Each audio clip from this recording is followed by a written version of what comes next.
Alright, so hey guys, welcome back to the channel. I'm going to kind of give you an overview of what I'm working on this week with the Oyster Farmers. Looking at story today to figure out, okay, what do I want to accomplish on these next 4 shoot days coming up next week? How are the characters sort of, how are their story arcs taking shape in the footage that I already have? I'm going to pull selects, so I'm going to see what's working. I'm going to see what I like. I'm going to see what moments are, interesting that could potentially carry a scene. So what I'm actually going to do is I'm going to pull all of this footage into this project folder. I'm going to organize it probably keep it organized by day, to be honest. But I'm going to pull all of that information in here so I have it.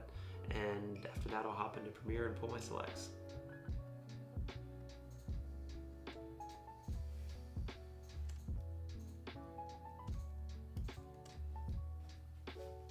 So I wanted to show you something really fast as I was moving footage from my shooting drive to my project drive.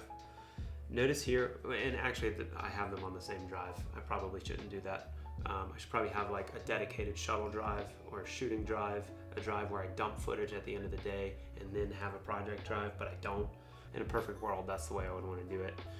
But so you can see here up top, I have my dates. These are my shooting days. These are the days that I was out shooting with my sound mixer, and within each of those is a camera file that has the footage from the FX6, and then it has all the sound files from my sound mixer. What I'm doing is I'm pulling it down into this 2023 BS & Co. The Oyster Farmers project file. This is where the Premiere file is going to live. This is where any documentation related to the project is going to live. It's where all my exports are going to go. Basically, it's where the film is going to live, whatever state it's in. I'm taking the footage from the camera file and the sound files, and I am organizing them in the appropriate folders. This is the first step of my footage ingest when I'm bringing it into the project. I'm just doing sort of a fine-tune organization of all of the files associated with that particular shoot day.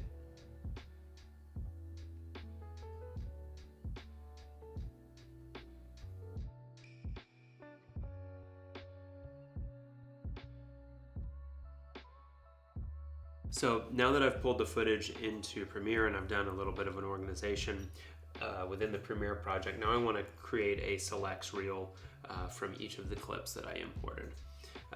Or at least each of the scenes, so that I can see how those scenes are shaping up, how the characters in those scenes, how are they starting to look as characters? What sound bites are we getting? As I said, everything that I've gotten thus far is just verite, so no interview footage, no interview sound bites right now. This is all just verite. This is all just fly on the wall coverage. So you'll see that I've got, what is that?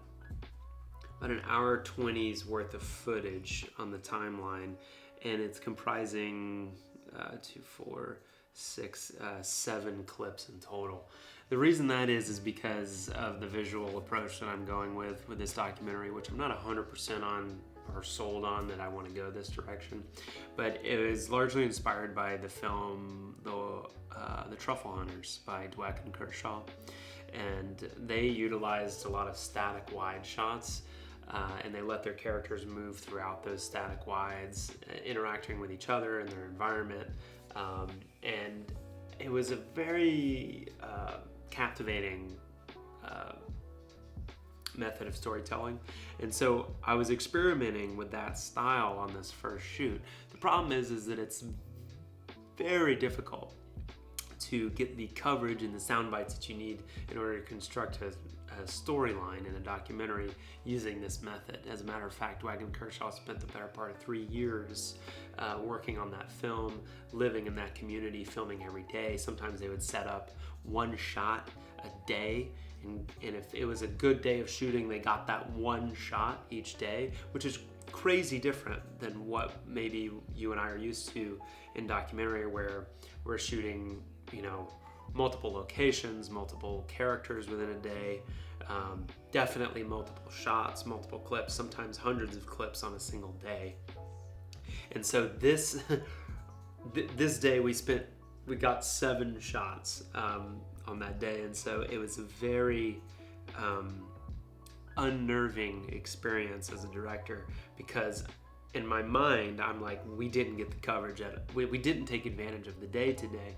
But this particular method of storytelling, if we pull it off, is about getting 1 or 2 shots in the film or scenes in a single day from 1 shot. And the whole idea here is that you let the shot play out. You let the action within that 1 shot play out. You get enough of those, you get over 100 of those maybe, let's say, and you have a film. And you have to find some, beautiful, miraculous way to sort of stitch them all together into a compelling story.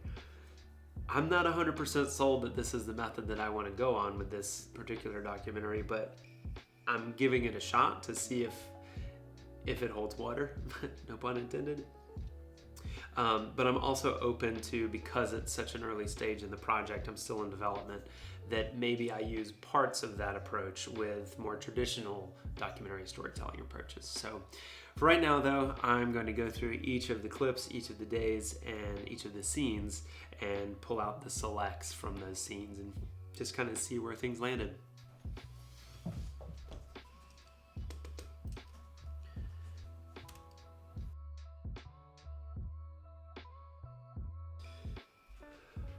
Okay, so I've watched all the footage from the last couple of days, and there's still a lot of work that I gotta do. So it's looking good, it's sounding good. I'm very impressed with how we've been able to capture the landscape and the texture and the sound of these places that we're filming in. That's exciting to see. But in terms of finding a through line through all of the footage, it's not that quite clear at this time, and so there are a couple reasons for that. I think one is because it is this sort of early exploratory stage of shooting, so I'm still trying to figure out what the story is that we have and the story that I want to tell. Is this a character piece, or is this a piece that is more informational about oysters? I'm still trying to figure all of that out, and you can tell that by looking at the footage. It doesn't know what it is yet.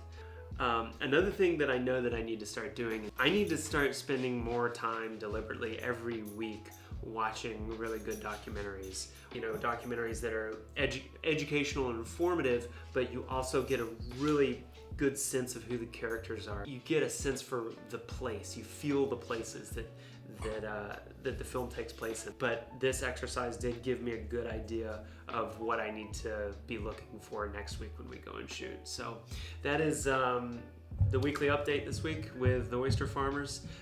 We'll see you next week down in the Forgotten Coast of Florida, where I'll give you an update on our second development shoot. So we'll see you then. Thanks, guys. Bye.